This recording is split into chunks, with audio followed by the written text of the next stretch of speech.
قرآن کریم کی تلاوت سے پہلے اعوذ باللہ من الشیطان الرجیم اور بسم اللہ الرحمن الرحیم پڑھنا مشروع ہے کہ اللہ رب العالمین نے سورہ نحل آیت نمبر 98 میں فرمایا فَإِذَا قَرَأْتَ الْقُرْآنَ فَاسْتَعِذْ بِاللَّهِ مِنَ الشَّيْطَانِ الرَّجِيمِ، جب قرآن پڑھنا چاہو تو اللہ کی پناہ چاہو شیطان رجیم سے۔ اور بسم اللہ الرحمن الرحیم اس لیے پڑھنا ہے کہ نبی کریم صلی اللہ علیہ وسلم پر جب صورتیں نازل ہوتی تھیں تو آپ بسم اللہ کے ساتھ اس صورت کی تلاوت کرتے تھے۔ جیسے آپ پر سورہ کوثر نازل ہوئی تو آپ نے بسم اللہ الرحمن الرحیم پڑھا، پھر اس کے بعد آپ نے سورہ کوثر کی تلاوت فرمائی۔ اللہ رب العالمین کا یہ حکم کہ قرآن شروع کرنے سے پہلے اعوذ باللہ پڑھو، لیکن اعوذ باللہ کن الفاظ میں پڑھنا ہے؟ کہ اعوذ باللہ من الشیطان الرجیم پڑھنا ہے، یا اعوذ باللہ السمیع العلیم من الشیطان الرجیم پڑھنا ہے، یا اعوذ باللہ السمیع العلیم من الشیطان الرجیم من ہمزہ ونفخہ ونفثہ؟ ناظرین کرام، یہ تینوں الفاظ کتاب و سنت اور سلف امت سے ثابت ہیں، اس لیے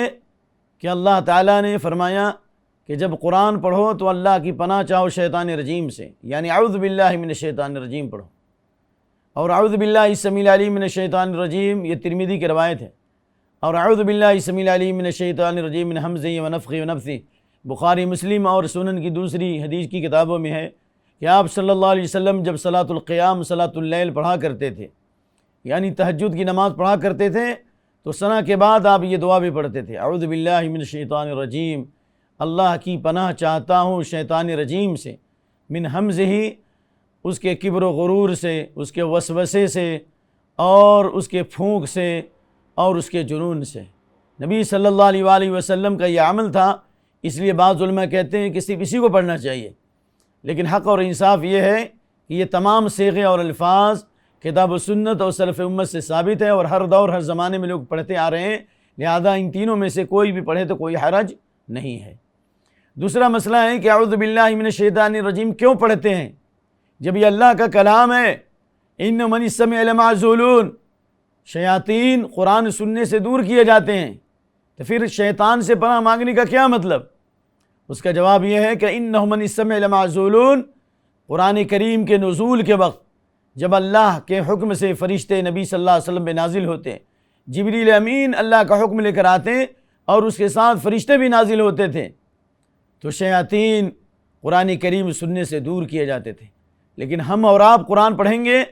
تو شیاطین کا اثر ہمارے اوپر ہو سکتا ہے، وسوسہ ڈال سکتا ہے، دل کے اندر خیالات پیدا کر سکتا ہے۔ جس طرح بندہ جب نماز پڑھتا ہے تو شیطان دل میں آ کے خیال پیدا کرتا ہے، اذکر کذا و کذا و کذا، فلاں بات یاد کرو، فلاں بات یاد کرو، یہاں تک کہ 20 سال 25 سال کی پرانی باتیں یاد آتی ہیں۔ کبھی آپ نے سفر کیا اور سفر کے دوران کبھی آپ نے کسی ہوٹل میں ٹوٹل ناشتہ کیا، نماز میں وہ باتیں بھی آتی رہتی ہیں۔